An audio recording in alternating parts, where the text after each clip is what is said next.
मैं 100% श्योर हूँ कि आप सभी चाहते हो कि आप सभी का नाम हो, लोग आपको जाने, लोग आपका नाम जाने, आपको पहचाने कि आप कौन हो, क्या करते हो और आपका बहुत बड़ा नेटवर्क हो, ताकि ये हर एक इंसान की इच्छा होती है। सो वेलकम है आप सभी का इस वीडियो में। आज मैं आपको कुछ ऐसे टिप्स बताऊँगा जिसको अप्लाई करने के बाद आप ज़िंदगी में बहुत ही अच्छे लोगों को अपनी तरफ अट्रैक्ट कर सकते हो और अपने जीवन में आगे बढ़ सकते हो। बिना किसी देरी के चालू करते हैं हम वीडियो को। ठीक है, my self the business Baba, welcome है आप सभी का हमारे इस छोटे से यूट्यूब चैनल पर। आज हम एक बुक है जिसका नाम है लोक व्यवहार हिंदी में, और अंग्रेजी की बात करें तो how to win friends and influence people. ठीक है, ये लिखी गई है डेल कार्नेगी के द्वारा, बहुत ही अच्छे राइटर हैं। सो हम जानते हैं इसके चैप्टर फर्स्ट को। चैप्टर की हेडिंग बहुत ही शानदार है, जिसको पढ़ने के बाद आप जीवन में अप्लाई करोगे ना तो आपको ऐसा लगेगा कि मानो 50-60% आपने काम कर लिया पहले चैप्टर में ही, यानी लोगों को अपनी तरफ अट्रैक्ट कर लिया, नेटवर्क आपका इंक्रीज हो जाएगा। इसमें लिखा है आलोचना से बचें, इससे सुधार नहीं होता। साधारण सा इसका अर्थ है, दोबारा बताता हूँ, ध्यान से सुनिए। आलोचना से बचें, इससे सुधार नहीं होता। अब मान लीजिए फॉर एग्जांपल कि हम क्या करते हैं, जनरली अपने ब्रदर को, सिस्टर को, जो भी फैमिली में है, कोई भी है, फ्रेंड है, हम उसको डांटते हैं ताकि वो बंदा सुधर जाए, यानी कि उसकी आलोचना करते हैं। बल्कि अगर देखा जाए तो आलोचना करने से सामने वाले पर्सन में कभी भी सुधार नहीं होता। आपने जस्ट 1 मिनट आंखें बंद करें और पास्ट में जाके देखो कि जब भी आपने किसी को डांटा, क्या उस बंदे में कोई सुधार आया? नहीं आया। भले ही वो बाहर से वो काम कर रहा है, लेकिन उसका मन उस काम में नहीं लग रहा, तो वो नेगेटिव वाइब्रेशंस के साथ उस काम को कर रहा है, जो कि उसके लिए भी अच्छा नहीं है और ना ही हमारे लिए है। तो स्पष्ट यहाँ पर लिखा गया है, आलोचना नहीं करनी, चाहे कितना भी स्थिति खराब हो, चाहे कुछ भी हो जाए, आपने किसी की बेइज्जती, आलोचना नहीं करनी कि जनाब आप गलत हो, आपने ये गलत किया, आपने ऐसा नहीं करना चाहिए था, फलां फलां फलां। आगे हम इसमें और भी बहुत सारे एग्जाम्पल्स हैं जिनको हम समझेंगे, और समझने के बाद आपको 100% क्लैरिटी आ जाएगी कि ये एक छोटी सी लाइन आपकी ज़िंदगी में कितना बड़ा बदलाव ला सकती है। चलते हैं आगे। अब ये कहते हैं डेल कार्नेगी जी, अगर आप अपने जीवन से निराश हो चुके हैं तो दिल से कुछ काम करें, यानी कि कोई भी ऐसा काम करें जो आपको बहुत ही अच्छा लगता हो। अपने दिल से कोई भी काम करें। मान लीजिए आपको राइटिंग अच्छी लगती है, सिंगिंग, घूमना, ट्रैवलिंग, व्हाटएवर, कुकिंग, जो भी आप करना चाहते हो करो, व्हाटएवर यू कैन। उसी के लिए जिए और मरे, यानी उस स्पेसिफिक काम के लिए आपको जीना है और उसी के लिए मरना है। निश्चित ही आपको वह खुशी मिलेगी जिसकी आप तलाश कर रहे हैं। यानी आप किसकी तलाश कर रहे हो? देखो, हर एक इंसान की इस धरती पर आने के बाद ये तमन्ना होती है कि वो खुश रहे, उसे खुशी मिले, और आपकी और मेरी भी कहीं ना कहीं यही एक डिज़ायर है कि हम सभी खुश रहें। तो आपको वो खुशी कब मिलेगी? जब आप कोई भी काम है जो आप दिल से करेंगे। ठीक है, एक एग्जाम्पल है जिन्होंने एक्सप्लेन किया है, तो ये न्यूयॉर्क का एक एग्जाम्पल है। 7 मई 1931 पुलिस और एक दोषी आदमी के बीच मुठभेड़ चल रही थी, यानी कि बहुत ही ज़्यादा कॉम्प्लेक्शन चल रहा था। अंतिम चरण में पहुंची मुठभेड़ लोगों में बहुत रोमांच पैदा कर रही थी, यानी कि लोग उस चीज़ का आनंद ले रहे थे। जैसे हम जनरली कहाँ जाते हैं, थिएटर हॉल में जाते हैं या एंटरटेनमेंट देखते हैं, तो उसी प्रकार लोग उस लाइव इवेंट जो चल रहा था उसका रोमांच ले रहे थे। वेस्ट एवेन्यू में अपनी प्रेमिका के घर छिपे दुनाली बंदूक नाम से मशहूर दुर्दांत हत्यारे क्रोले को चारों ओर से घेर लिया गया था। यानी कि एक हत्यारा था जिसका नाम था क्रोले, और वो एक ऐसे नाम से मशहूर था जिसका नाम था दुनाली बंदूक, यानी उसको लोग दुनाली बंदूक नाम से जानते थे, उसको ये नाम से पुकारते थे। क्यों? क्योंकि उसके पास ऐसी बंदूक थी। तो इस प्रकार का कुछ रहा होगा। हत्यारे क्रोले ने ना तो सिगरेट पीता था और ना ही शराब। ऊपर की मंजिल पर छिपे क्रोले को 150 से अधिक पुलिसकर्मी धरती से लेकर छत तक घेरे हुए थे, यानी चारों तरफ पुलिस ही पुलिस थी। पुलिस ने छत को भेद कर आंसू गैस, यानी कि टीयर गैस जो होती है, ठीक है, आपने मूवीज में देखी होगी, कि इस्तेमाल से इस दुर्दांत हत्यारे को निकालना चाहा, यानी पुलिस की कोशिश थी कि इसको जिंदा निकाल लिया जाए। आसपास की कई इमारतों पर सशक्त पुलिस तैनात थी। कई घंटों तक न्यूयॉर्क के इस इलाके में मशीन गन जो होती है, जो लगातार फायरिंग करती है तथा गोलियों की बौछार होती रही। एक कुर्सी के पीछे छिपा क्रॉले पुलिस पर लगातार गोलियां बरसा रहा था। ये भी जनाब किसी से कम नहीं था, ये भी अपनी तरफ से पूरी गोलियां बरसा रहा था। तो सामने से भी फायरिंग हो रही थी, दोनों तरफ फायरिंग चल रही थी और इस नज़ारा ये जो था इसका सभी लोग आनंद ले रहे थे। इससे पहले न्यूयॉर्क शहर के लोगों ने ऐसा नज़ारा संभवतः ही देखा हो, इसलिए हज़ारों लोग इस मुठभेड़ का रोमांच उठा रहे थे, क्योंकि लाइव परफॉर्मेंस थी। जैसे कि क्रिकेट मैच लाइव चलता है उसी प्रकार ऐसी पहली बार उन्होंने देखा था, तो बहुत ज़्यादा भीड़ आसपास के इलाकों में इकट्ठी हो चुकी थी। आखिर क्रॉले को पुलिस ने पकड़ लिया। लास्ट में फाइनल जो होता है आप सभी को पता है कि पुलिस पकड़ ही लेती है, चाहे वो कितना ही बदमाश क्यों ना हो। बाद में पुलिस कमिश्नर ईपी मलरूनी, नाम से हमें कुछ नहीं करना, हमें सिर्फ इस चीज़ को समझना है कि क्या बातें चल रही है, तो आप भी इस चीज़ को ध्यान से सुने, ठीक है। क्रॉले न्यूयॉर्क के इतिहास में अब तक के सबसे खतरनाक अपराधियों में से एक था, यानी कि सबसे टॉप मोस्ट, जिसे हम बोलते हैं वांटेड, ठीक है, उस प्रकार। वह इतना चौकन्ना और चालाक था कि आहट मिलते ही, यानी कि जैसे ही उसको पता चलता कि कुछ होने वाला है, तो वहाँ से वो फाड़ी हो जाता या कहीं और चला जाता, या वो किसी को भी वहाँ पर मार देता था।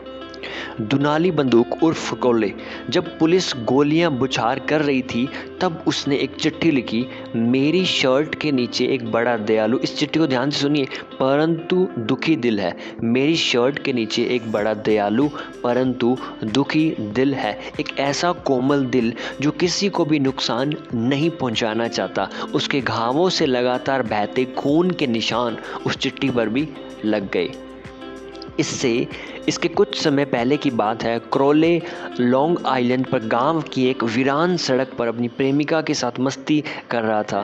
तभी एक पुलिस वाला उसकी कार के पास पहुंचा और लाइसेंस दिखाने को कहा। सिर्फ इतनी सी बात बोली, ठीक है। इतने पर ही जो बेरहम क्रॉले ने अपनी रिवॉल्वर निकाली और पुलिस वाले के सीने को गोलियों से छलनी कर दिया। यानी छोटी सी बात पर इतना गुस्सा आया कि पुलिस वाले को ही मार दिया। उसी समय पुलिस वाला मरकर ज़मीन पर गिर गया, तो क्रॉले ने एक और गोली उसके सीने में दाग दी।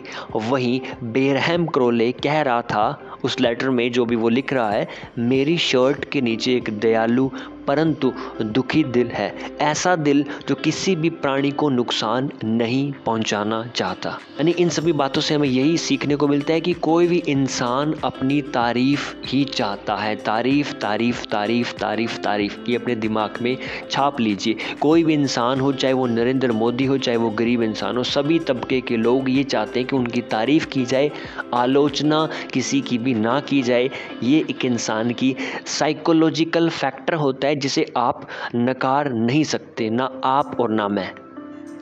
क्रॉले को उसके बेरहम कारनामों के लिए मृत्यु दंड मिला, यानी कि डेथ टू पनिशमेंट जो होती है, यानी कि डेथ जो होती है वो मिले, ठीक है। जब उसे सिंग सिंग कारावास में फांसी के लिए ले जाया जा रहा था, तो उसने कहा, यह लोगों की जान लेने की नहीं, खुद को बचाने की सजा है। अब ये बात उसने क्यों बोली, ये हमें सभी को नहीं पता। अगर आपको पता है तो आप कमेंट्स में ज़रूर बताएं। इस कथा का सारांश यह है कि क्रॉले अपने किसी भी अपराध के लिए खुद को कसूरवार नहीं मानता था। आप मानते हैं कि अपराधियों में यह असामान्य सी बात हो सकती है क्या? तो ये कहानी सुनिए। तो हम आगे बढ़ रहे हैं थोड़ा सा एक नई कहानी की ओर, तो आप इस वीडियो को लगातार देखते रहें, क्योंकि आगे बहुत ही सस्पेंस आपको यहाँ पर मिलेगा। अपनी ज़िंदगी के सुनहरे दिन मैंने लोगों के दुख दर्द दूर करने, उन्हें सुखी बनाने में खपा दिए, यानी सारा समय लोगों को सुख देता रहा, लेकिन बदले में मुझे क्या मिला? सिर्फ गालियाँ और पुलिस के लुका छिपी ये चीज़ें। ये विचार अमेरिका में शिकागो के सबसे कुख्यात दोषी अल कैपेनो के, ये भी एक प्रकार का दोषी था, जो अभी जस्ट हमने कहानी सुनी वो भी एक दोषी की कहानी थी, ठीक है। क्रॉले उसका नाम था। तो अब नेक्स्ट कहानी की ओर हम चल रहे हैं, तो आप ध्यान से सुनिएगा, क्योंकि हमें यहाँ से कहानी से किसी भी चीज़ को आसानी से समझा जा सकता है। तो इस बुक में आपको कहानियों के थ्रू हर एक चीज़ को एक्सप्लेन किया जाएगा। कैपोन यानी उस बंदे का नाम, कैपोन भी अपने कुकर्मों के लिए खुद को कसूरवार नहीं मानता था, बल्कि वह खुद को बड़ा परोपकारी मानता था कि वो तो बहुत परोपकार इंसान है। उसका मानना था कि लोग उसे समझ नहीं सके। डच शुल्ट्ज भी खुद को एक बड़ा परोपकारी मानते थे। ये भी एक इंसान का नाम है जिसके बाद हम बात में करेंगे, जो न्यूयॉर्क का एक कुख्यात दुष्कर्मी था। यानी कि ये सभी जो लोग अभी जिनकी बातें हो रही है ये सभी दुष्कर्मी थे, यानी कि जिन्होंने कुछ ना कुछ आरोप किए थे, दोष किया था। ठीक है, एक अखबारी इंटरव्यू में उसने कहा था कि वह भलाई करता है और उसे अपने काम पर पूरा यकीन भी था। न्यूयॉर्क की कुख्यात जेल सिंग सिंग के वार्डन लुइस लॉस मेरे जानकार थे, यानी कि जो राइटर है वो कह रहे हैं कि मेरे जानकार थे। इस विषय पर ज़्यादा जानकारी के लिए मैंने उनसे संपर्क किया। ठीक है, उन्होंने बताया कि उनकी जेल के बहुत ही कम दोषी खुद को गलत समझते थे। यानी कि ज़्यादातर जो दोषी थे वो ये कहते थे कि हमने कोई दोष नहीं किया। एक्चुअली में ज़्यादातर अपने गलत कामों को कुतर्कों से सही ठहराने की कोशिश करते थे कि उन्होंने अपनी जान बचाने के लिए किसी पर गोलियां चलाई या फिर परोपकारी के लिए बैंक लूटा। इन्हीं कुतर्कों से हर दोषी आदमी खुद को सही सिद्ध करने की पूरी कोशिश करता है। यानी आपको भी अगर उस स्थान पर खड़ा कर दिया जाए या मेरे को, तो हम सभी यही चाहेंगे कि हम अपने आप को सही साबित करें, ना कि अपनी उस गलती को एक्सेप्ट करें, क्योंकि एक्सेप्टेंस की जो पावर है इस दुनिया में बहुत ही कम प्रतिशत लोगों में पाई जाती है। और एक्चुअली में वो पाई नहीं जाती, वो डेवलप करनी पड़ती है। और डेवलप करना एक एक्टिव प्रोसेस है जिसमें आपको बहुत सारी मेहनत करनी पड़ती है। और मैं ये बात जानता हूँ बिल्कुल दिल से कि इस दुनिया में बहुत ही कम ऐसे लोग हैं जो मेहनत करना चाहते हैं। ठीक है, तो अगर आप भी मेहनत करोगे तो आपके अंदर एक्सेप्टेंस पावर डेवलप होगी, जिससे आप ज़िंदगी में बहुत आगे की ओर जा सकते हो, ऊंचाइयों को छू सकते हो। अगर एल कैपेनो, क्रोले, डच शुल्ट्ज या फिर जेल में बंद ज़्यादातर दोषी खुद को कसूरवार नहीं मानते, तो फिर वे लोग खुद को क्या कहते हैं जिनसे हमारा दैनंदिन सामना होता है। अमेरिकी स्टोर्स की चेन के मालिक, अब एक नई स्टोरी की हम जनाब आगे बढ़ रहे हैं, तो आप इन स्टोरीज़ को कनेक्ट करते रहिएगा और इनसे जो लेसन सीखने को मिल रहा है वो भी सीखते रहिएगा। ठीक है, तो अमेरिकी स्टोर के एक चेन थी, यानी कि जो एक प्रकार की चेन होती है जिसके अंदर बहुत सारी, जैसे कि मैकडी की चेन है, एप्पल की चेन है, इस प्रकार। ठीक है, एक मार्केटिंग का तरीका होता है एक्चुअली में। चेन के मालिक खुद जॉन वानामेकर उनका नाम था, ने यह बात मानी कि किसी और को दोष देना निरी मूर्खता है। उन्होंने ये बात बोली, यानी इतना बड़ा इंसान ये बात बोल रहा है कि किसी सामने वाले को, किसी और को दोष देना क्या है, मूर्खता है। यानी कि अगर आप किसी को दोष दे रहे हो कि आपने ये गलत किया, आपकी वजह से ऐसा हो गया, तो आप मूर्ख इंसान हो। वर्षों पहले ही मैंने यह समझ लिया था। मेरे पास सिर खपाने के लिए अपनी खुद की ढेरों मुसीबतें हैं, तो मैं फिर इस बात में वक्त क्यों बर्बाद करूं कि भगवान ने सबको सोचने की एक जैसी बुद्धि क्यों नहीं दी। मैंने 20 गलती की और 33 साल में जो सबक सीख पाया उसे वानामेकर ने जल्दी ही सीख लिया था। बाद में मैं समझा कि 100 में से 99 लोग जो त्रुटि करते हैं, यानी कि जो गलतियां करते हैं, उसके लिए अपने आप को कभी कसूरवार नहीं मानते। जैसे मान लीजिए कि मैंने या आपने कोई गलती की, तो हम सभी की पहली प्रायोरिटी यही होती है कि हम उस गलती को एक्सेप्ट ही नहीं करेंगे, हम उसको मानेंगे नहीं कि यार ये मैंने किया है। ठीक है, क्योंकि हमारे अंदर एक्सेप्टेंस पावर बहुत ही कम है। कभी भी उन्हें अपनी त्रुटि दिखाई नहीं देती, वे कभी भी अपने अंदर नहीं झांकते, क्योंकि अगर आप और मैं अंदर झांक लेंगे तो इस ज़िंदगी में, इस लाइफ में हम बहुत कुछ सही कर सकते हैं। फिर ये कहते हैं किसी की आलोचना करना बेकार है। दोबारा सुनिए, किसी की आलोचना करना बेकार है, क्योंकि इससे उसमें कोई सुधार नहीं होता, बल्कि आलोचना का मारा आदमी अपने बचाव में क्या कहेगा, या तो बहाने बनाएगा या फिर कुतर्क, यानी कि ऐसे फैक्ट्स आपके सामने रखेगा जो आपको इलॉजिकल लगेंगे। फिर आलोचना से सामने वाले का जो आत्मसम्मान होता है भी आहत होता है। यानी आपने उस पर अटैक किया, आत्मसम्मान पर और वह आपसे नफरत करने लगता है। नहीं, साधारण सी बात है कि आपने किसी भी इंसान की इस आज के बाद आलोचना नहीं करनी, चाहे वो आपकी फैमिली में हो, फ्रेंड सर्किल में हो, कम्युनिटी में हो, पड़ोस में हो, कोई भी इंसान हो, चाहे आपकी फैमिली कोई भी इंसान हो, उसकी आलोचना नहीं करनी। चाहे वो आलोचना कह रहा है कि मेरी आलोचना करो, फिर भी उसकी आलोचना नहीं करनी, क्योंकि उससे सामने वाले में आपके प्रति जेलसी पैदा होती है और जब तक वो इंसान नहीं मरता ना, तब तक वो आपकी उस एक छोटी सी नेगेटिव बात को अपने मन में संजो कर रखता है। ठीक है, तो ये काम आपने कभी नहीं करना। अब आगे चलते हैं। प्रख्यात मनोवैज्ञानिक यानी ऐसा वैज्ञानिक जो मन के ऊपर रिसर्च कर रहा हो, तो उसे बोलते हैं मनोवैज्ञानिक यानी मन का वैज्ञानिक। B.F. सिंकर ने अद्भुत प्रयोगों द्वारा यानी एक्सपेरिमेंट्स किए यह साबित किया है कि आलोचना से किसी भी आदमी में सुधार के बजाय आपके उससे संबंध जरूर बिगड़ जाते हैं। और ये आप सभी ने कहीं ना कहीं अपनी लाइफ में एक्सपीरियंस भी किया होगा, मैं जानता हूँ। ठीक है, आपके जब भी आप किसी की तारीफ नहीं करते, उसकी आलोचना करते हो कि यार आपने ये काम गलत किया है, आपको ऐसा नहीं करना चाहिए था, आपने ये बिल्कुल गलत कहा है, ऐसा नहीं होता, ये गलत है, मैं सही हूँ आप गलत हो, तो उस समय क्या होता है कि सामने वाला के आत्मसम्मान पर चोट आती है और वो आपसे नफरत करने लगता है। ठीक है, इंसानों की तरह जानवर भी दुर्व्यवहार से बिदकते हैं।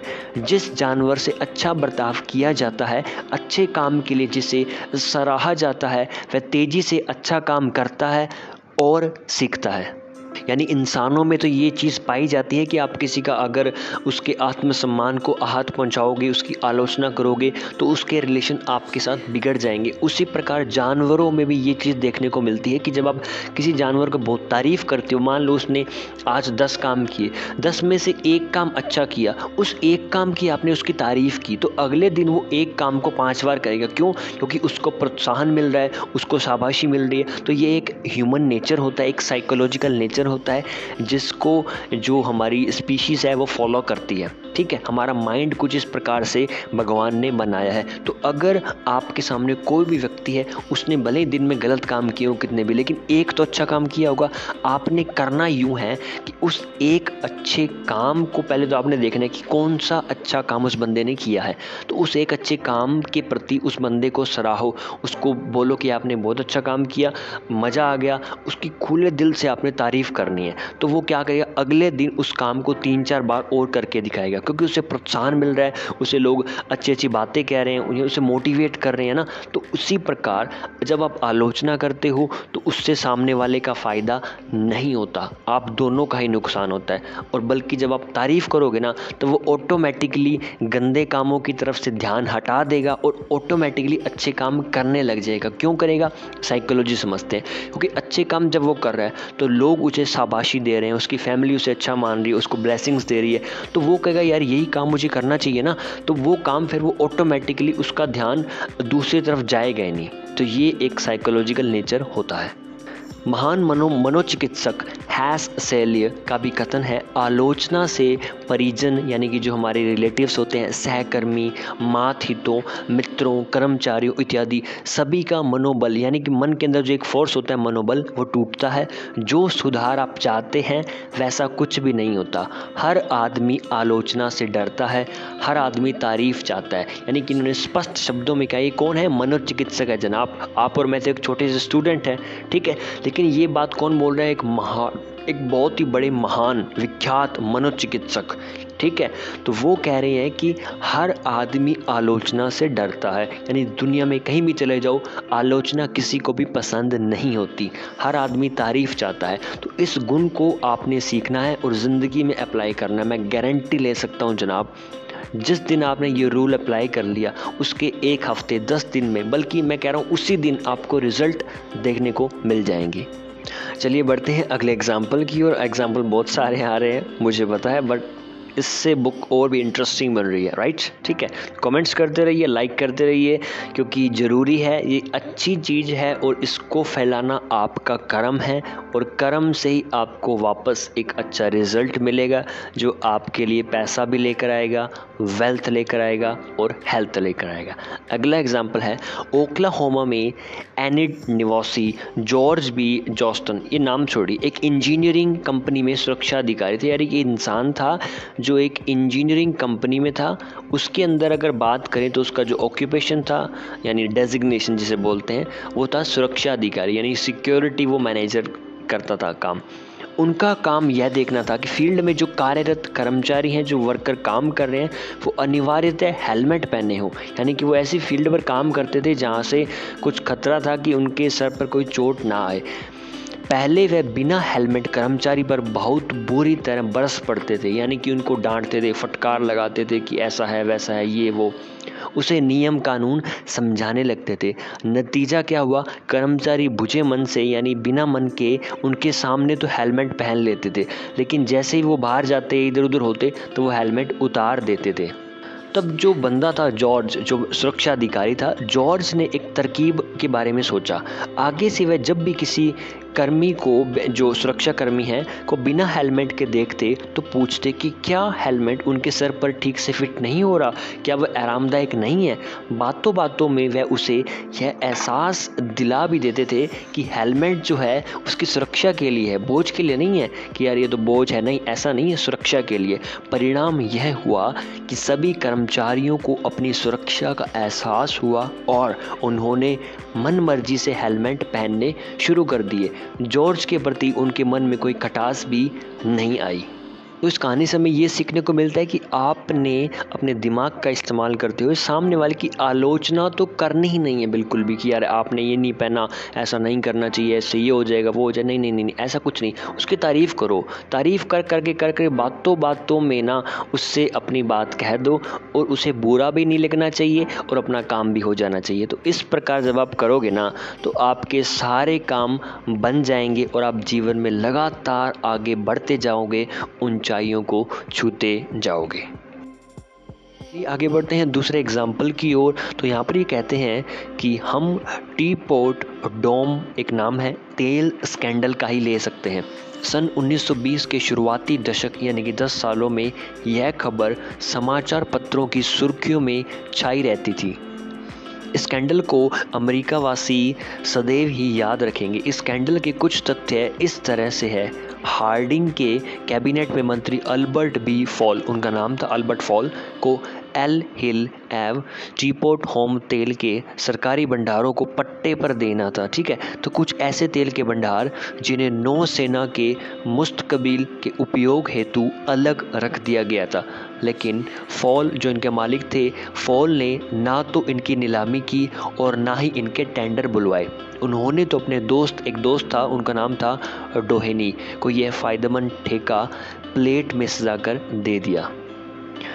डोहेनी ने भी फौरन फॉल को $10 लाख लोन के नाम देकर पुरस्कार के रूप में दे दिए। बाद में फॉल ने जिले की यूनाइटेड स्टेट्स मैरीन्स को आदेश दिया कि वह एल हिल जो भंडारों से रिसने वाले तेल का फ़ायदा उठा रहे प्रतियोगियों को वहाँ से हटा दे।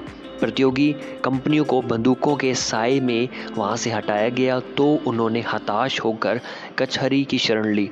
फिर तो टीपोट डोम स्कैंडल का भांडाफोड़ हो गया और हाहाकार मच गई। हॉर्डिंग सरकार पर खतरे के बादल मंडराने लगे।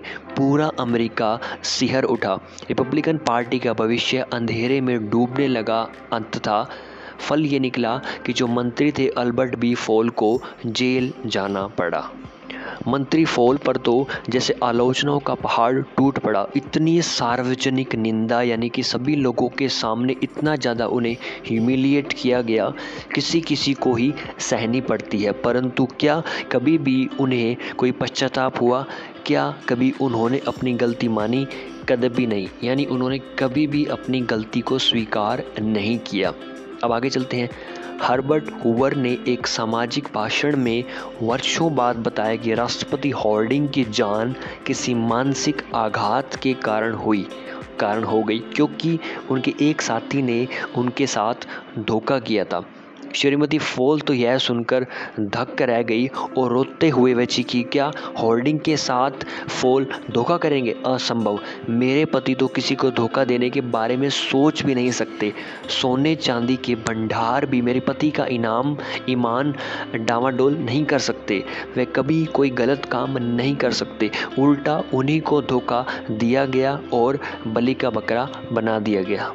यही तो मानव स्वभाव है, यानी मानव का स्वयं का भाव है। ठीक है, हर कोई यही तो करता है। हर एक दोषी अपना कसूर दूसरे के सर पर डाल देता है, यानी कि जो भी बंदा कसूर करता है, जिसने गलती की है, वो क्या करेगा, सामने वाले पर आरोप लगा देगा कि आपकी वजह से ऐसा हुआ।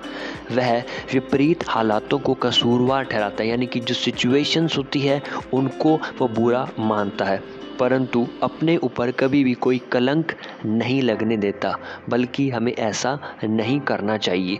इसीलिए अगली बार किसी की भी आलोचना करने से पहले अल कैपेनो, दुनाली बंदूक, क्रोले और अल्बर्ट हॉल को ज़रूर याद कर लें। यानी कि आपने जब भी, अगर आपके मन में ऐसा लगे कि मैं अब इसकी तारीफ़ नहीं कर सकता इस बंदे की, अब मैं इसकी आलोचना करना चाहता हूँ, तो उसी समय आपने क्या करना है, इन एग्ज़ाम्पल्स को याद कर लें जो मैंने अभी आपको बताए हैं, क्योंकि आलोचना करने से नुकसान ही होता है, फ़ायदा 1% भी नहीं होगा।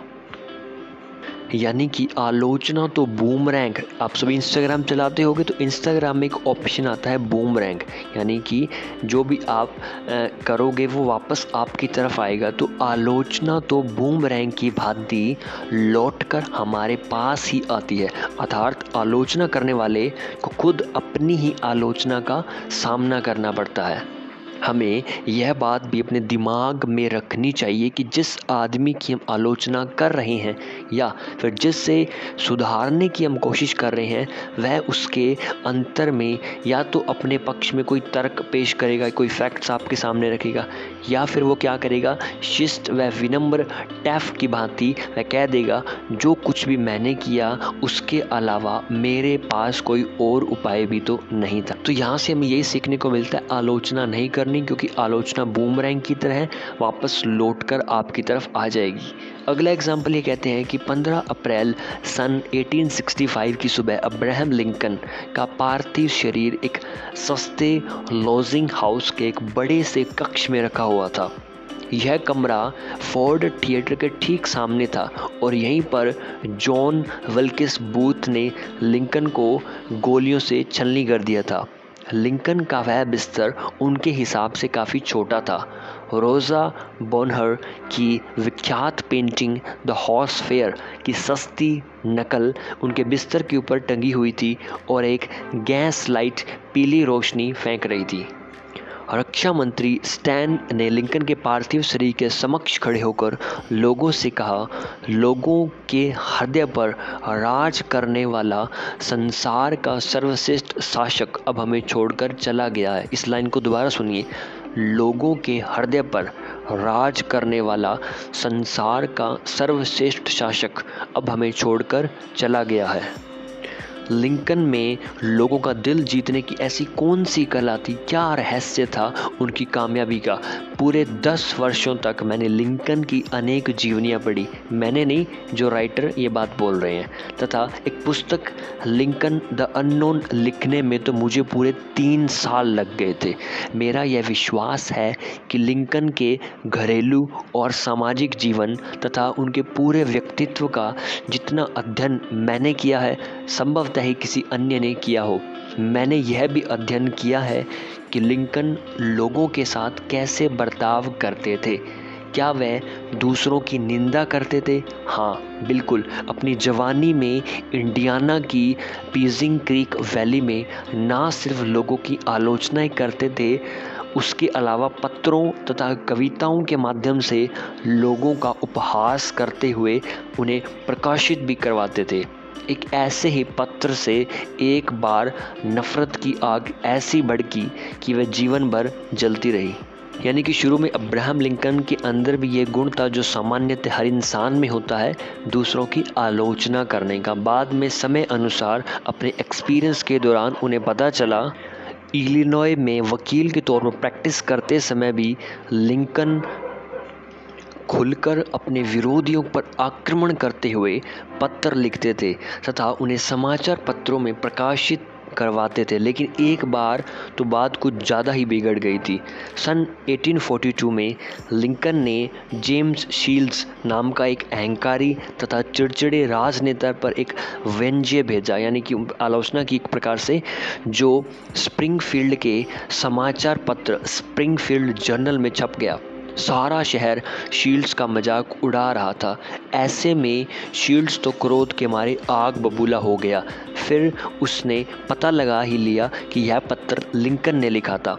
शील्ड्स घोड़े पर सवार होकर लिंकन के सामने गया तथा उसके सामने द्वंद्व युद्ध का प्रस्ताव रख दिया। ये एक प्रकार का युद्ध होता है जिसके बारे में मुझे भी ज़्यादा नहीं पता लेकिन लिंकन द्वंद्व युद्ध के पक्ष में नहीं थे, लेकिन अपना आत्मसम्मान यानी ईगो बचाने के लिए उन्होंने ऐसा करना पड़ा। उन्हें कई हथियारों के विकल्प दिए गए और बाहें लंबी होने के कारण लिंकन ने तलवारबाजी को चुना। इसके लिए वेस्ट पॉइंट ग्रेजुएट के तलवारबाजी का प्रशिक्षण भी लिया। जिस दिन द्वंद्व युद्ध होना था उस दिन शील्ड्स और लिंकन का आमना सामना मिसिसिपी नदी के तट पर हुआ। ऐसे में एक की मौत तो निश्चित थी, लेकिन आखिरी क्षणों में उनके मित्रों के बीच बचाव के कारण जो द्वंद्व युद्ध था वो टल गया, यानी कि नहीं हुआ। हालांकि लिंकन के जीवन की यह सबसे दुखद घटना थी, लेकिन इस घटना से उन्होंने एक सबक भी सीख लिया। इसके बाद उन्होंने कभी भी किसी को अपमानजनक पत्र नहीं लिखा। अब यहाँ पर आप समझ सकते हो कि यार एक लाइफ में सिचुएशन ऐसी आ गई, उस बंदे ने सीख लिया। उसी प्रकार हमें भी इस बुक के थ्रू ये सीखना है कि अपमान नहीं करना किसी का भी और ना ही आलोचना करनी। लोगों का मजाक उड़ाना छोड़ दिया। फिर तो उन्होंने अपने शब्दकोश में से आलोचना शब्द को ही निकाल फेंका।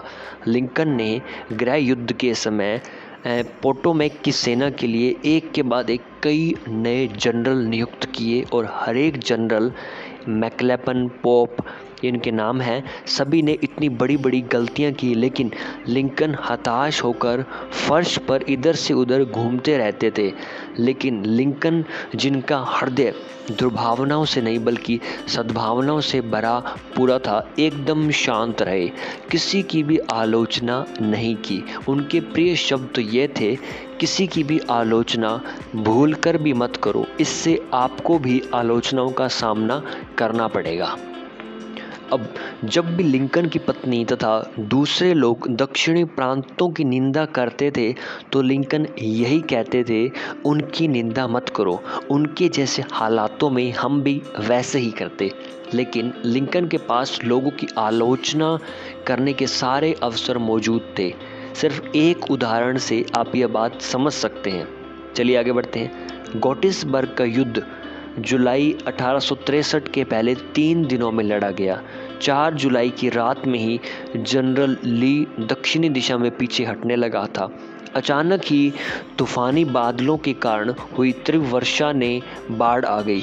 जैसे ही ली अपनी हारी हुई सेना के साथ पोटोमैक पहुंचा तो उसने देखा कि सामने तो बाढ़ के उफनती हुई नदी है जिसे पार करना असंभव है और उसके पीछे विजेता यूनियन आर्मी है। ली चारों ओर से फंस चुका था, बचने का कोई रास्ता ही नहीं था। लेकिन लिंकन भी यह समझ गए थे कि यह भगवान की कृपा से मिलकर एक सुअवसर था। ली की सेना तो पराजय करने का सुनहरा मौका जिससे युद्ध फौरन समाप्त हो सकता था। इसी आशा में लिंकन ने जनरल मिड को यह आदेश दिया कि वे युद्ध से संबंधित कोई बैठक ना बुलाए, सीधे ली की सेना पर हमला कर दे। लिंकन ने अपने आदेशों को टेलीग्राफ कर दिया तथा एक परिचायक को मिड के पास भेजकर फौरन कार्रवाई करने के लिए कहा। लेकिन जनरल मिड ने लिंकन के आदेश के विरुद्ध काम किया। मना करने के बावजूद उसने सैन्य सभा की एक बैठक बुलाई। वह ली पर हमला करने से झिझक रहा था और इस बात के लिए उसने बहाने बनाकर लिंकन को टेलीग्राफ कर दिया कि वह ली पर हमला नहीं कर सकता। फिर बाढ़ का पानी भी उतर गया और ली अपनी सेना के साथ सुरक्षित नदी पार कर गया। लिंकन का जो क्रोध था वो 7वें आसमान पर था, यानी कि बहुत ज़्यादा था। लिंकन अपने बेटे के सामने चीख चीख कर कह रहे थे, हे भगवान, इसका क्या मतलब है? दुश्मन पूरी तरह हमारे कब्जे में था।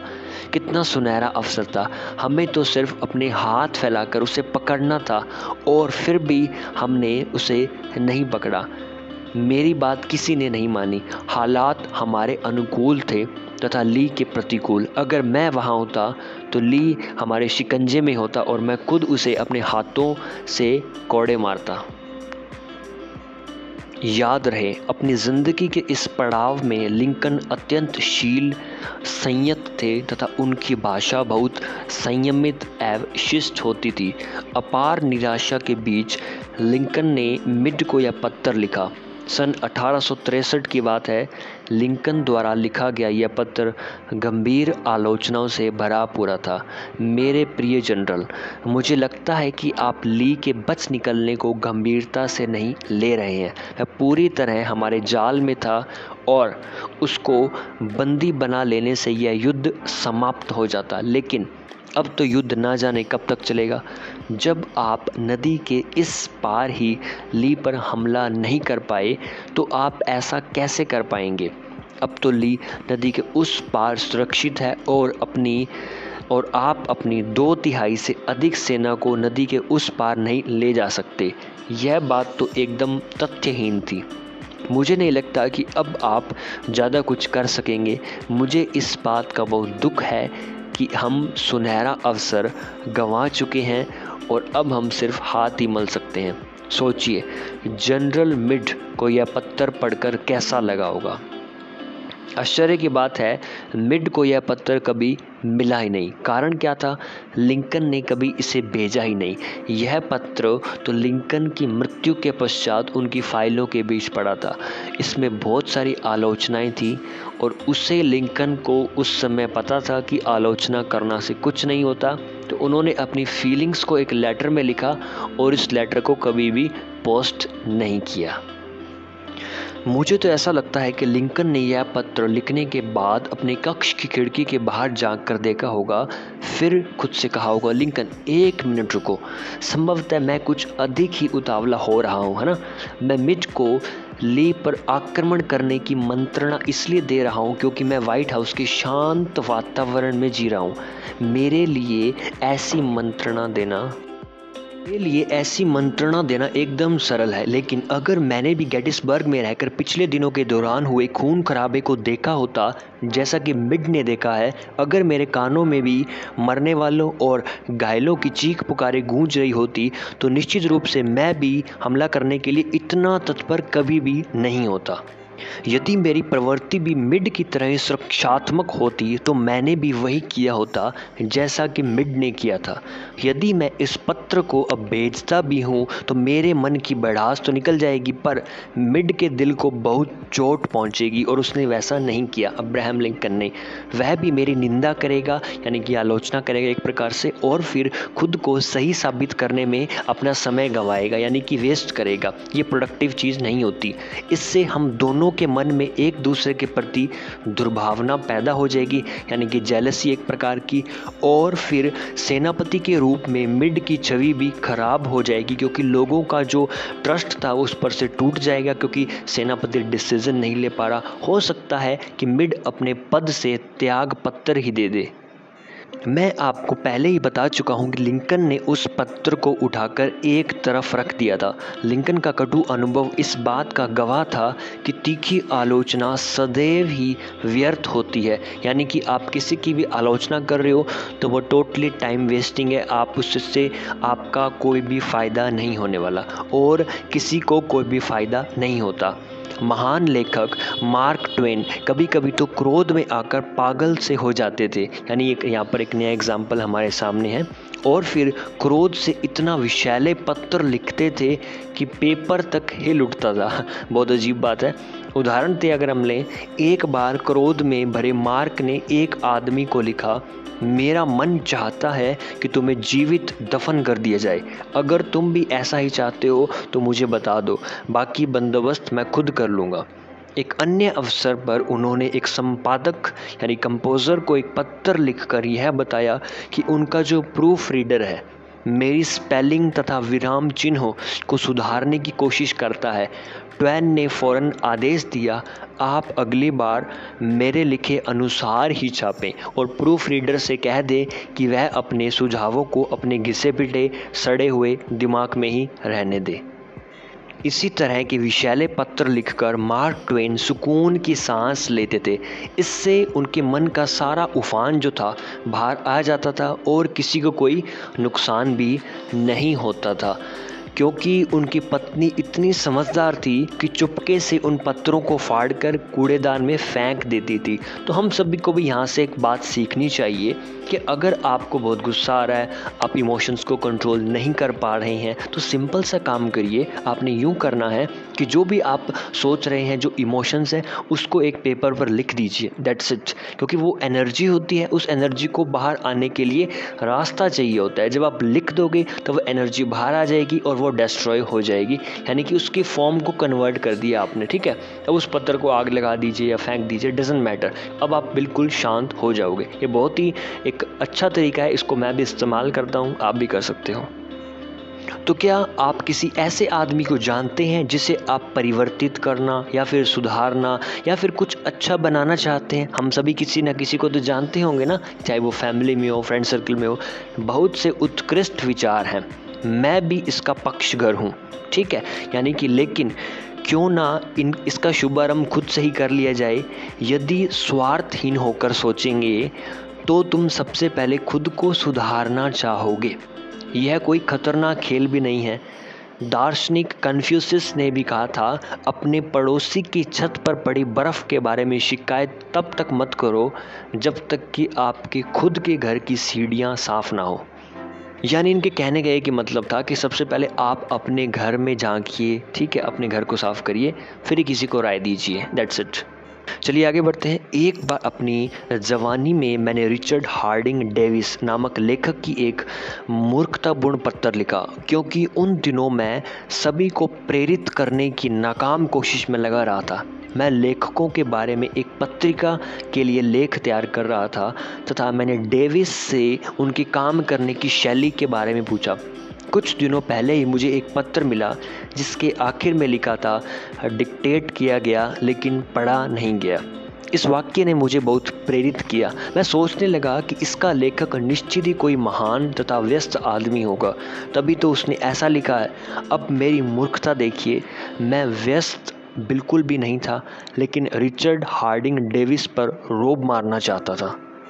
इसीलिए मैंने भी अपनी छोटी सी चिट्ठी के आखिर के शब्दों में लिखकर भेज दिए, डिक्टेट किया गया लेकिन पढ़ा नहीं गया। उसने तो मेरे पत्र का उत्तर तक देना मुनासिब नहीं समझा, बल्कि मेरे ही पत्र के आखिर में एक पंक्ति और जोड़कर लौटती डाक से मेरे पास भिजवा दिया, आपके बैड मैनर्स का तो कोई उत्तर भी नहीं है, ठीक है। यानी उन्होंने आलोचना की थी एक प्रकार से, वह सही था। त्रुटि मेरी ही थी और इसके लिए मेरी निंदा भी होनी चाहिए थी, लेकिन अपनी त्रुटि होते हुए भी मुझे बहुत ख़राब लगा। 10 वर्षों बाद जब मैंने श्रीमान डेविस की मौत का समाचार सुना, तब भी मेरे दिमाग में वही विचार घूम रहा था, उन्होंने मेरी बेइज्जती की थी। यानी एक बात सोचिए, जिस इंसान ने आपकी बेइज्जती की है, वो जब मर भी जाता है तब भी उसका जो नेगेटिव विचार था, जिसने आपकी आलोचना की थी, उस थॉट वो आपके दिमाग में तब तक रहता है जब तक वो इंसान मर भी नहीं जाता, यानी मरने के बाद भी रहता है। तो ये बात आप सोच सकते हो कि आलोचना करना कितना नुकसानदायक आपके लिए साबित हो सकता है, इसलिए कभी भी मत करना। अब यदि हम में से कोई भी किसी के लिए अपने मन में नफ़रत या द्वेष की मनोदशा पैदा कर लेता है, तो यह दशकों तक चलती रहती है, यानी कि बहुत लंबे समय तक, और संभवतः उस आदमी की मौत के बाद भी यह समाप्त नहीं होती। तो इसके लिए हमें सिर्फ इतना करना चाहिए कि हम कुछ गिने चुने शब्दों में उस आदमी की आलोचना कर दें, चाहे हमारी आलोचना तार्किक हो या अतार्किक। यानी कि कुछ शब्दों में 1-2 शब्द हैं कि जो भी आप कहना चाहते हो बिल्कुल लो वाइब्रेशन के नहीं होने चाहिए, हाई वाइब्रेशन होने चाहिए। सामने वाले को अपनी गलती भी पता चल जाए और आपका भी काम हो जाए। जब भी अन्य लोगों के साथ मेल जोल बढ़ाएं, उनके साथ व्यवहार करें, तो सदैव यह बात अपने दिमाग में रखनी चाहिए कि हमारा सामना सिर्फ तार्किक बुद्धि वाले लोगों के साथ नहीं होगा। हर आदमी में कुछ भावनात्मक गुण अवश्य होते हैं, यानी इमोशंस होते हैं, कुछ खामियां भी जरूर होती है, गर्व भी होता है, तो अहंकार भी होता है, यानी हर एक इंसान के अंदर सारी चीज़ें होती है। आगे बढ़ते हैं। अंग्रेजी साहित्य के महान उपन्यासकार थॉमस हार्डी ने कटु आलोचना के कारण ही तो उपन्यास लेखन से संन्यास ले लिया था। अंग्रेजी कवि की बात करें, थॉमस चैटरटन की आत्महत्या की वजह भी तो निंदा ही थी। अपनी जवानी में अति अशिष्ट रह चुके बेंजामिन फ्रैंकलिन आगे जाकर इतने कूटनीतिक बन गए, इतने व्यवहार कुशल बन गए कि उनको फ्रांस राजदूत के रूप में भेजा गया था। आखिर क्या था उनकी कामयाबी का रहस्य? उनका कथन था, मैं किसी के भी विषय में खराब नहीं बोलूँगा, हर किसी के बारे में सिर्फ अच्छी बात ही बोलूँगा। ये शब्द किसके हैं? ये शब्द है बेंजामिन फ्रैंकलिन के, जो बहुत ही महान एक व्यक्ति हैं। तो आप इन बातों से सीखिए कि ये क्या कह रहे हैं कि मैं किसी के बारे में गलत नहीं बोलूँगा, सिर्फ अच्छी बात ही बोलूँगा। और देखिए जनाब, हर इंसान में कोई ना कोई क्वालिटी तो होती ही है, तो उसकी तारीफ़ करिए और आगे बढ़िए। तो बुराई करना, निंदा करना, शिकायत करना, आलोचना करना, ये सब करना बहुत आसान होता है। कोई बेवकूफ़ी ऐसा कर सकता है, या फिर यूँ कहें कि ज़्यादातर बेवकूफ़ यही तो करते हैं। लेकिन लोगों को समझने तथा उनको माफ़ करने के लिए आदमी को बहुत समझदारी तथा संयम की ज़रूरत होती है, पेशेंस की ज़रूरी, समझदारी, अंडरस्टैंडिंग की ज़रूरत होती है। और ऐसे बहुत ही कम प्रतिशत लोग हैं इस दुनिया में जो इन बातों को समझते हैं और वो महान इंसान बन जाते हैं। अगर आप भी महान बनना चाहते हो तो आपको प्रैक्टिस करनी पड़ेगी, क्योंकि प्रैक्टिस आपको परफेक्ट कर देगी, परफेक्शन के रास्ते पर ले जाएगी। कार्लाइल ने इसीलिए तो कहा था, महान आदमी छोटे लोगों के साथ व्यवहार करने में अपनी महानता का परिचय देते हैं। यानी कि जो बड़े बड़े लोग हैं, महान, हम जिनको मानते हैं, वो जब छोटे आदमी से बात करते हैं तो उनकी बात कॉन्वर्सेशन में पता चल जाता है कि ये आदमी कितना डाउन टू अर्थ है या नहीं, कितना महान है। चलिए बढ़ते हैं अगले एग्जाम्पल की ओर। एक प्रसिद्ध टेस्ट पायलट बॉब हूवर, उनका नाम था, आमतौर पर एक एयर शो में प्रदर्शन करते थे।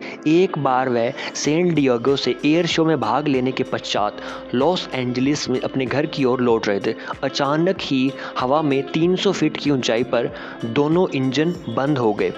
कुशल तकनीक से उन्होंने हवाई जहाज़ को नीचे उतार लिया, क्योंकि काफ़ी प्रैक्टिस कर रखी थी, तो टेक्निकली उन्होंने धीरे धीरे करके अपने प्लेन को लैंड करवा दिया। लेकिन इससे किसी आदमी को चोट भी नहीं आई। हाँ, जहाज़ का तो काफ़ी नुकसान हो गया, आपको पता ही है, क्योंकि बिना इंजन के गाड़ी चल रही है तो नुकसान करेगा। नीचे उतरने पर बॉब हूवर ने सबसे पहले हवाई जहाज़ के ईंधन की जांच पड़ताल की, तो वह देखकर चकित रह गए कि उनके जो दूसरे विश्व युद्ध वाले प्रोपेलर जो था, जो जहाज़ को चलाता है, उसमें गैसोलीन के स्थान पर जेट का ईंधन डाल दिया गया था। यानी कि गैसोलीन का इंजन था और उसके अंदर जेट का फ्यूल डाला था, जिसके कारण वो काफ़ी देर बाद, थोड़ी देर चलने के बाद रुक गया। फिर उन्होंने उस मैकेनिक के बारे में पता लगाया जिसने उनके हवाई जहाज़ की सर्विस की थी। वह एक युवा मैकेनिक था और खुद ही अपनी त्रुटि यानी कि गलती पर शर्म से पानी पानी हो रहा था। जैसे ही हूवर उसके समीप पहुँचे तो उसकी आंखों में आंसू बहने लगे। उनकी जरा सी बेपरवाही की वजह से 3 जिंदगियां भी जा सकती थी और हवाई जहाज़ का तो काफ़ी नुकसान हो ही चुका था। सोचिए उस समय उस मैकेनिक की शक्ल देखकर हूवर को कितना क्रोध आया होगा। उसे फटकार लगाने, यहाँ तक कि उसे मारने का भी मन किया होगा। लेकिन हूवर ने मैकेनिक को डांट लगाना तो दूर, उसकी आलोचना तक नहीं की, क्योंकि उसे पता था आलोचना करने से कोई फ़ायदा नहीं होता। इसके बजाय उन्होंने उससे कहा, तुम्हें यह बताने के लिए मैं तुम पर कितना भरोसा करता हूँ तथा तुम दोबारा कभी ऐसा नहीं करोगे। मेरी इच्छा है कि कल ही तुम मेरे F-51 जहाज़ की सर्विसिंग करो। तो यहाँ पर सोचने वाली बात है, इतनी बड़ी घटना हुई और उसके बाद भी जो हेलीकॉप्टर के जो मालिक थे, जहाज़ के जो मालिक थे बॉब हूवर, उन्होंने आलोचना नहीं की, उन्होंने उसकी तारीफ़ की कि आप ही मेरी जहाज़ की सर्विसिंग करोगे। तो यहाँ पर क्या दर्शाता है, ये एक महान इंसान है, क्योंकि इस बंदे को पता है कि आलोचना से फ़ायदा नहीं होता, नुकसान होगा। तो उसने तारीफ़ की और अपना काम भी करवा लिया और सामने वाले को बिल्कुल भी आलोचना का सामना नहीं करना पड़ा। और वो बंदा जो सर्विसमैन था वो पूरी ज़िंदगी भर के लिए उसका दोस्त बनकर रहेगा। तो आप भी ऐसा अपनी ज़िंदगी में कर सकते हैं। अधिकतर माता पिता अपने बच्चों की आलोचनाएं करते नहीं थकते। क्या आप सोच रहे हैं कि मैं आपको ऐसा करने से रोक रहा हूँ? नहीं, मेरा ऐसा कोई इरादा नहीं है। मैं सिर्फ यह बताना चाहता हूँ कि आप उनकी आलोचना करने से पहले अमेरिकी पत्रकारिता में एक प्रसिद्ध लेख है फादर फॉरगेट्स को अवश्य पढ़ लें। पहली बार यह लेख पीपल होम जर्नल के एक संपादकीय के रूप में प्रकाशित हुआ था।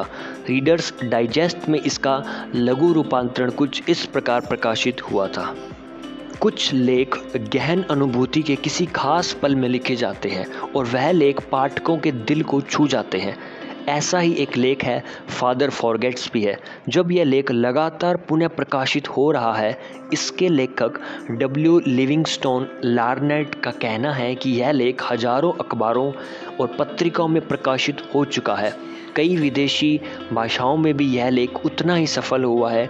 मैंने हजारों लोगों को यह अनुमति दी है कि वह इसका उपयोग गिरजाघर, विद्यालय या व्याख्यान मंच में कर सकें। यह अनेक बार असंख्यक कार्यक्रमों में रेडियो पर प्रसारित हो चुका है। कॉलेज तथा उच्च विद्यालय की पत्रिकाओं में भी यह लेख छप चुका है। कई बार एक लघु लेख ही रहस्यमय कारणों से क्लिक हो जाता है। इस लेख के साथ भी कुछ ऐसा ही हुआ है। चलिए पढ़ते हैं। तो ये लेटर एक पिता के द्वारा अपने बेटे को लिखा जाता है। वो अपनी इमोशंस को एक पेज पर लिखते हैं एक पत्र में। जरा सुनो बेटे, मैं तुमसे कुछ बातें कहना चाहता हूँ। तुम तो गहरी नींद में सोए हुए हो। तुम्हारा प्यारा छोटा सा हाथ तुम्हारे कोमल गाल के नीचे दबा हुआ है। तुम्हारे पसीने में तर माथे पर घुंघरालू बाल बिखरे हुए हैं। मैं अकेला हूँ और चुपचाप तुम्हारे कक्ष के भीतर आया हूँ। अभी कुछ मिनटों पहले मुझे बहुत पछतावा हुआ जब मैं लाइब्रेरी में अखबार पढ़ रहा था। इसीलिए तो मैंने आधी रात के समय किसी दोषी आदमी की तरह तुम्हारे बिस्तर के पास खड़ा हूँ। यह वह बातें हैं जिनके बारे में मैं सोच रहा था। बेटे, आज मैंने तुम पर बहुत क्रोध किया था। जब तुम विद्यालय जाने के लिए तैयार हो रहे थे तो मैंने तुम्हें खूब डांट पिलाई थी। तुमने तौलिए की जगह पर्दे से अपना मुंह पोंछ लिया था। तुम्हारे गंदे जूते देखकर भी मैं तुम पर क्रोधित हुआ था। सारा फर्श तुम्हारे द्वारा बिखेरी गई चीज़ों से भरा पड़ा था। इसके लिए भी तुम्हें बहुत कोसा था। जब तुम नाश्ता कर रहे थे तब भी मैंने तुम्हें भला बुरा कहा था, कारण तुमने खाने की मेज़ पर खाना बिखेर दिया था। खाते समय तुम्हारा मुंह खुला था और चपड़ चपड़ की आवाज़ आ रही थी। तुम्हारी कोहनियाँ मेज़ पर थी। तुमने टोस्ट पर कुछ ज़्यादा ही मक्खन लगा दिया था। सिर्फ इतना ही नहीं, मेरे दफ्तर जाते वक्त भी तुम खेलने जा रहे थे और तुमने मुझे गुड बाय डैडी बोला था। तब भी मैंने तुम्हें गुस्से में टोक दिया था, ज़रा अपना कॉलर तो ठीक कर लो। दफ्तर से लौटने पर भी मैंने देखा कि तुम अपने साथियों के साथ मिट्टी में खेल रहे थे। तुम्हारी जुराबों में छेद हो गए थे और तुम्हारे कपड़े बहुत गंदे थे। मैं अपने क्रोध पर काबू नहीं रख पाया और तुम्हारे साथियों के सामने ही तुम्हें अपमानित कर दिया था। ज्ञात है जुराबें कितनी महंगी हो गई हैं, कपड़े कितने कीमती हैं। जब खुद अपनी कमाई से खरीदोगे ना तब पता चलेगा। यही सब तो मैंने कहा था। और एक पिता अपने बच्चे का इससे अधिक दिल किस तरह दुखा सकता है। तुम्हें तो याद ही होगा, रात को जब मैं लाइब्रेरी में पढ़ रहा था और तुम मेरे कक्ष में आए थे तो तुमने कितने सहमे हुए और आतंकित थे। तुम्हारी आंखों में झलक रही थी तुम्हारे सीने की चोट। तब भी मैंने अखबार के ऊपर से देखते हुए पढ़ने में रुकावट डालने के लिए तुम्हें बुरी तरह झड़क दिया था।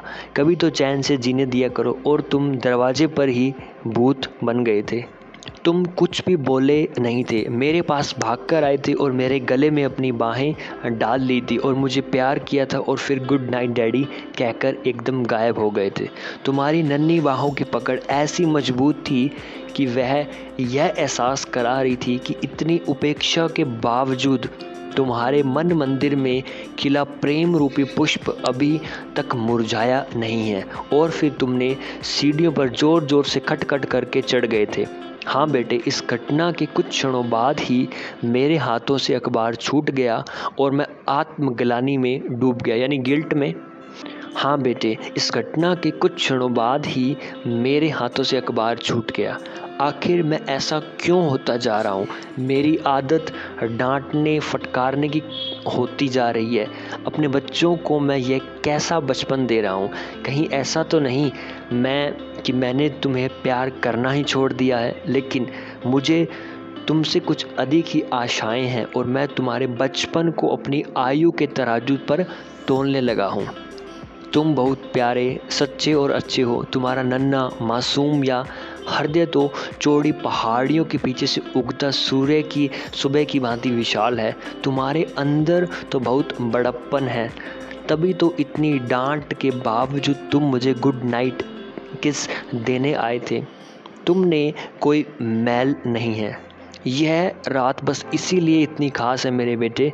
मैं अंधेरे में तुम्हारे बिस्तर के सिरहाने घुटने के बल बैठा हूँ, लज्जित हूँ, अपमानित हूँ, तुमसे बहुत छोटा। यह तो सिर्फ एक दुर्बल है। मुझे ज्ञात है कि अगर मैं अभी तुम्हें जगाकर यह बताऊंगा तो तुम कुछ भी नहीं समझोगे, लेकिन मैंने सोच लिया है, कल से मैं तुम्हें प्यारा पापा बनकर दिखाऊंगा। मैं तुम्हारे सुख दुख सब बांटूंगा। अगली बार तुम्हें डांटने से पहले अपनी जीभ को अपने दांतों के नीचे दबा लूँगा। यह मंत्र सदैव रटता रहूँगा। मेरा बेटा अभी तो बालक है, छोटा है, प्यारा है, नन्हा सा है, मासूम है। अब मुझे अपनी इस सोच पर बहुत दुख होता है कि मैं तुम्हें बहुत बड़ा मानने लगा था, लेकिन आज जब मैंने देखा कि तुम कैसे थके थके मासूम से पलंग पर सो रहे हो एकदम निश्चिंतता के साथ, तो बेटे मुझे ये एहसास हो गया कि तुम अभी छोटे से बच्चे ही तो हो। कल तक तुम अपनी माँ की बाहों में झूलते थे, उसके कंधों पर सिर रखकर सो जाते थे। मैंने तुमसे कुछ ज़्यादा ही उम्मीद बांध ली थी, कुछ ज़्यादा ही। तो ये था हमारा एक छोटा सा पत्र जो एक डैडी ने अपने इमोशंस को इस लेटर में लिखा है। तो वो यही कहना चाहते हैं कि मुझे काफ़ी आत्मग्लानि हो रही है, मुझे गिल्ट हो रहा है। क्यों? क्योंकि मैंने तुमको डांटा, तुम्हें कुछ बहुत ही बड़ा समझ लिया है ना। बल्कि ऐसा नहीं था, वो एक छोटा सा बच्चा, प्यारा सा, नन्हा सा, जिसका मन जो होता है वो कोमल एक कमल की तरह होता है, बिल्कुल प्यारा सा। तो डैडी यानी पिताजी को रियलाइज़ हो गया कि आलोचना करने से कोई फ़ायदा नहीं है। ठीक है, तो इसने अपने इमोशंस को लिख दिया है लेटर में, और ये भी कह रहे हैं कि आज के बाद मैं आपकी तारीफ़ करूँगा। तो इस लेख का भी यही सार निकला कि लोगों की आलोचना करने की बजाय हमें यह जानने समझने की कोशिश करनी चाहिए कि जो काम वे करते हैं उसके पीछे कारण क्या है। बहुत बड़ी लाइन इन्होंने यहाँ पर बोल दी कि हमें ये समझना चाहिए कि जो हमारे बंदा सामने बैठा है कि वो इस काम को क्यों कर रहा है, उसके पीछे क्या कारण है, उसे समझना चाहिए, उसको जानना चाहिए, तभी उसको जज करें। विदाउट नोइंग द फैक्ट्स उसे जज मत करें। ठीक है, हालातों पर ध्यान देना बहुत रोचक होता है और फ़ायदेमंद भी सिद्ध होता है। ठीक है, इससे माहौल जो है हल्का फुल्का बना रहेगा। सबको समझ लेने का मतलब है कि सबको माफ़ कर देना ही होता है। नहीं, अगर आप किसी इंसान को समझ लेते हो तो इसका मतलब यह है कि आप उस इंसान को ईजिली क्या कर रहे हो, माफ़ भी कर रहे हो, क्योंकि आप अंडरस्टैंड करोगे तो इसलिए वो आपको भी समझ जाएगा। अगर आप जो कर रहे हो वह आपको पसंद नहीं है तो आपको कभी सफलता हासिल नहीं होगी। यानी कि जो काम आप करते हो, जैसे मैं भी आपको बुक सुना रहा हूँ तो मुझे अच्छा लगता है, मुझे काफ़ी प्रसन्नता मिलती है, तो इसमें मुझे सफलता ज़रूर मिलेगी। तो आप भी उसी काम को करें जिससे आपको सफलता मिले, और मेन इम्पॉर्टेंट है कि वो काम आपको पसंद होना चाहिए। तो दोस्तों, अंत में यही कहना चाहता हूँ कि ये था हमारा चैप्टर फर्स्ट, जिसके अंदर हमने क्या सीखा, सबसे important lesson of the life. मैंने भी जब पहली बार पढ़ा तो मुझे बहुत अच्छा लगा कि मैंने लाइफ में कुछ लर्निंग सीखी है। तो आपने भी सीखी होगी कि लाइफ में कभी भी किसी की आलोचना नहीं करनी, चाहे कितनी भी बड़ी सिचुएशन आ जाए, कुछ भी हो जाए, आलोचना नहीं करनी। चाहे सामने वाला कह रहा है कि मेरी आलोचना करो, मुझे गालियाँ निकालो, फिर भी आपने कुछ नहीं करना, उसकी तारीफ़ ही करनी है। ठीक है, इस बात को अपने दिमाग में, अपने सॉफ्टवेयर में डाल लीजिए। आपकी लाइफ में बहुत ही ज़्यादा काम आएगा और आप एक बहुत ही शानदार पर्सनैलिटी के रूप में लोगों के सामने आओगे। यानी कि सिंपल शब्दों में कहूँ तो महानता की ओर चलने का एक ये पहला स्टेप है जो आप सभी को फॉलो करना चाहिए। तो आपने इस चैप्टर को पढ़ लिया, आपने फर्स्ट चैप्टर कंप्लीट कर लिया, बहुत बहुत बधाई हो आप सभी को। अब आपने एक छोटा सा कर्म यहाँ पर ये करना है कि इस वीडियो को मैक्सिमम लोगों में शेयर करें ताकि वो भी ये बात सीखें और भारत को दोबारा से विश्व गुरु बनाएं। ये मेरा संकल्प है और ये आपके बिना पूरा नहीं हो सकता, तो आप मेरी सहायता करें। धन्यवाद। जय हिंद, जय भारत। और अगर आप इस YouTube चैनल पर नए हैं तो आपने क्या करना है कि इसको सब्सक्राइब कर लीजिए, क्योंकि ऐसी और भी वीडियोस आपके सामने मैं लेकर ज़रूर आऊँगा। अच्छी अच्छी वीडियोस, कमेंट्स करें, लाइक भी करें ताकि ये वीडियो मैक्सिमम लोगों तक पहुँचे। और जो मेरा संदेश है वो यही है कि आप सीखो, लर्न करो। सबसे पहले लर्निंग जब आप कर लोगे ना तो अर्निंग ऑटोमेटिक होने शुरू हो जाएगी। धन्यवाद।